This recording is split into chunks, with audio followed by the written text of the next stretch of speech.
Na ano kay seryoso kami na makakuha baga sing ano nga simpang ulam baga kay nakakaitay na masi.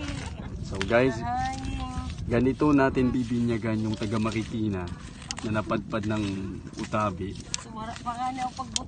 para kahit papano ay masubukan yung vlog natin ng una, yung pangangay ng tuway. At ito naman yung balikbayan natin, naghahanap din siya ng shell, baka pearly shell. So hindi pa siya nakakakuha kanina pa daw, puro palang bugites. So just happen siguro na mailap yung shell sa kanila ngayon kasi nakakamdaman ng shell na badly needed talaga sila, kaya lalo silang tumatago. So kasama yung mga alalay niya pa, ang dami niyang alalay guys, pero isa pa lang yung nakukuha. Ito naman si Ate Sharon. Ayan, so shout out guys sa mga co-teachers ni sister at sa mga followers niya. Teacher nyo, o tingnan nyo yung teacher nyo guys. Ito ulit to.